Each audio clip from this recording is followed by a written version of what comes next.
Intervenciones extranjeras en México.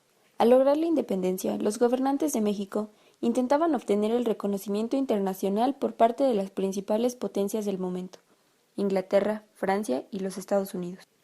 Una de las formas más efectivas para oficializar dicho reconocimiento fue la firma de tratados comerciales con dichas naciones. A pesar de la buena disposición de los gobernantes mexicanos para cumplir las condiciones impuestas por los países extranjeros, las presiones del exterior fueron diversas y variadas. Durante los primeros 30 años de vida independiente, México se enfrentó al intervencionismo de Estados Unidos de América, intervenciones militares y anexiones del territorio. Inglaterra, presiones financieras, comerciales y diplomáticas. Francia, intervenciones militares por intereses económicos. Inglaterra. Hacia 1821, cuando México logró su independencia, Inglaterra era el país capitalista más desarrollado del momento, tanto en el ámbito industrial, comercial y financiero.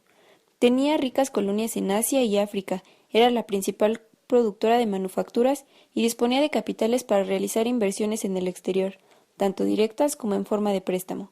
Además, contaba con la marina de guerra más poderosa. Con la independencia de las excolonias españolas, Gran Bretaña aprovechó la oportunidad de expandir su dominio económico, principalmente en México, por sus recursos minerales como la plata, indispensable para el gran comercio y el amplio mercado que representaba el país para las manufacturas británicas. Razones suficientes para reconocer a México como país independiente en abril de 1825. Así, en 1826 se firmó el Tratado de Amistad, Navegación y Comercio entre los Estados Unidos mexicanos y la Gran Bretaña, con lo cual además se pensó poner freno al expansionismo estadounidense. A partir de ese momento, aumentó el interés europeo por México en diversos ámbitos diplomáticos, mercantiles, artísticos y académicos. El primer diplomático británico en México fue Henry George Ward, para confirmar el reconocimiento de México por parte del Imperio Británico como nación independiente. De 1835 a 1846, durante la República Central, Gran Bretaña se consolidó como el principal socio comercial de México, así como el primer proveedor de maquinarias y textiles y el destino de los productos mineros. Gran Bretaña importó hasta 2/3 de los metales extraídos en México.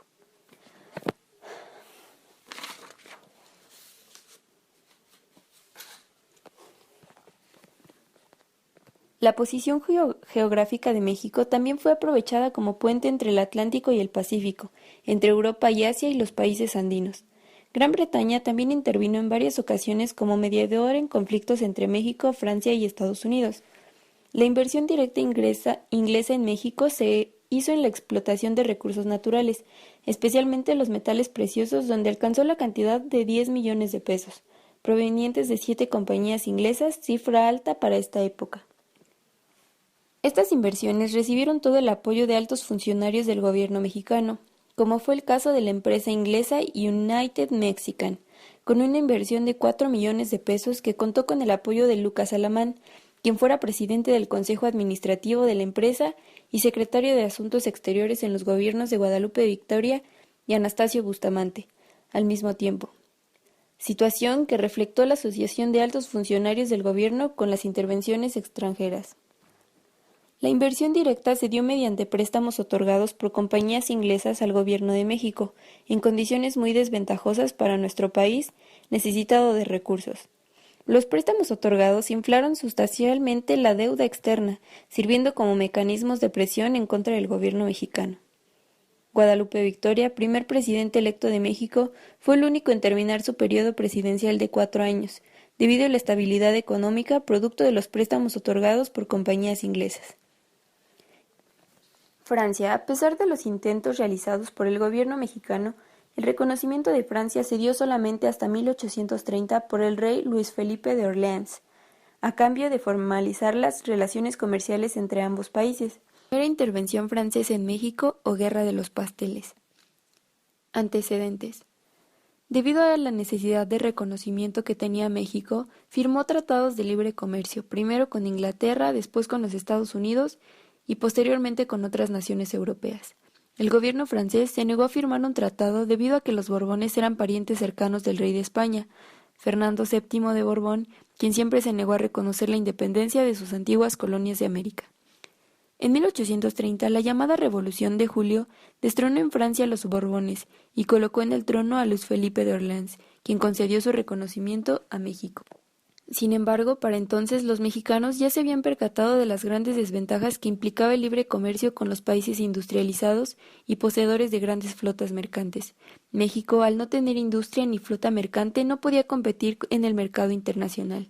A pesar de los riesgos que representaba, el gobierno mexicano negoció y firmó con el gobierno francés 2 tratados de comercio, pero fueron desaprobados por el Congreso. En 1835, el representante diplomático de Francia, el barón Antony de Faudis, decidió utilizar las reclamaciones que varios súbditos franceses habían presentado en contra del gobierno mexicano para presionarlo y obligar a concluir un tratado de libre comercio. La osadía de un pastelero. De Faudis aprovechó la debilidad del Estado mexicano y también ejerció el imperialismo oficioso, recolectando todas las quejas de sus conciudadanos reales o imaginarias, para exigir al gobierno mexicano el pago de una enorme suma de dinero. México, por su parte, para exhibir la injusticia que se le cometía, la prensa mexicana ridiculizó una de sus reclamaciones, afirmando que un pastelero francés exigía una enorme cantidad de dinero por la mercancía perdida cuando su pastelería fue saqueada por la soldadesca durante una de las guerras civiles. A causa de este pintoresco episodio, la primera intervención francesa pasó a la historia de México con el nombre de Guerra de los Pasteles. La nueva fuerza naval llegó a México en noviembre, y ante la renovada negativa del gobierno mexicano a firmar un tratado de comercio bajo amenaza, Baudín procedió a bombardear la fortaleza de San Juan de Ulúa y a realizar un desembarco en Veracruz. Bustamante no solo exigió resistiéndose a ceder, sino que respondió con una declaración formal de guerra contra Francia. El desenlace. En enero de 1839, una escuadra de guerra británica llegó a Veracruz con el mismo plenipotenciario de la Gran Bretaña, Richard Peckham, quien tenía la misión de mediar entre los continentes para solucionar el conflicto y reabrir el comercio mexicano. Mexicanos y franceses aceptaron la mediación de Peckham en las negociaciones de paz celebradas en el puerto de Veracruz.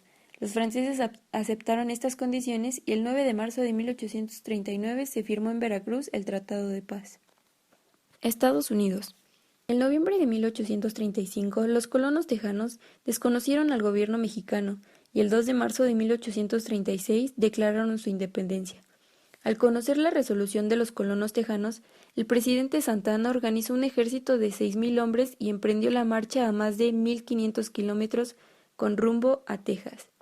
Tras derrotar a los tejanos en el Álamo, Santa Anna avanzó hasta el río de San Jacinto.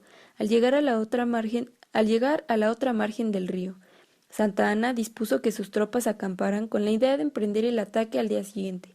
Sin embargo, el general Samuel Houston atacó a los soldados mexicanos mientras dormían, además de capturar al propio general López de Santa Anna. Trasladado a Washington y viviendo amenazada de vida, el general López de Santa Anna firmó los tratados de Velasco en que reconocía la independencia de Texas. Estados Unidos declara la guerra. Durante 9 años, Texas permaneció como república independiente, hasta que en 1845 el gobierno norteamericano aceptó anexarla a los Estados Unidos. Después de una escaramuza entre las fuerzas mexicanas y norteamericanas ocurrida el 25 de abril de 1846, los Estados Unidos declararon la guerra a México. Así se iniciaba uno de los capítulos más dramáticos y dolorosos de la historia nacional. A través de esta campaña militar, el gobierno norteamericano logró apoderarse de las ciudades más importantes de California y Nuevo México, entre los meses de julio y agosto de 1846, San Francisco, San Juan Bautista, San Diego, Santa Clara y Los Ángeles, en California y además de Santa Fe, en México. Los generales norteamericanos John Wool y Zacharias Taylor recibieron el encargo de emprender una campaña desde el río Bravo, por los estados de Tamaulipas, Nuevo León, Coahuila y Chihuahua, que los llevaría posteriormente hacia la Ciudad de México. El 20 de septiembre de 1846, cuando celebraba su 250 aniversario, la ciudad de Monterrey fue atacada por los norteamericanos al mando del general Zacharias Taylor. El 22 de febrero de 1847, en el paraje conocido como La Angostura, el ejército mexicano se batió con valentía en contra de los norteamericanos, que estuvieron a punto de ser derrotados, pero oportunamente auxiliados por refuerzos. De esta manera concluía una cerrada batalla en la que ninguno de los dos ejércitos pudo alzarse con la victoria. El 9 de marzo de 1847 aparecieron frente al puerto de Veracruz 70 barcos de guerra norteamericanos. La ciudad fue bombardeada, por lo que los norteamericanos, miles de proyectiles destruyeron casas, templos, hospitales y todo tipo de edificaciones. El 18 de septiembre los norteamericanos emprendieron el ataque al Molino del Rey y a la Casa Mata. Tras su victoria el Molino del Rey, Scott emprendió el ataque sobre el castillo de Chapultepec. El castillo de Chapultepec, que albergaba en ese entonces al colegio militar, contaba con una modesta fuerza de 832 soldados, distribuidos en el cerro y en el edificio. Allí se encontraba también un grupo de cadetes que se habían negado a abandonar el edificio. Al amanecer, el 12 de septiembre, la artillería norteamericana abrió fuego en contra del castillo. Informado del ataque, el general Santana envió tan solo un batallón, el San Blas, al mando del coronel Felipe Santiago, quien murió. No obstante, la resistencia que presentaron los soldados de la Guardia Nacional y medio centenar de alumnos del colegio militar, que costó la vida a 6 de ellos, los norteamericanos lograron apoderarse de la estratégica fortaleza. Tratados de Guadalupe Hidalgo. Mediante la firma de un tratado en la Villa de Guadalupe se legalizó el despojo de más de la mitad del territorio que tenía México antes de la independencia de Texas. La última mutilación. La Mesilla. Siguiendo la estrategia de invadir y luego negociar, en 1852 colonos norteamericanos se apoderaron del territorio de la Mesilla, al norte de Chihuahua. A cambio, los Estados Unidos se comprometieron a pagar 10 millones de pesos.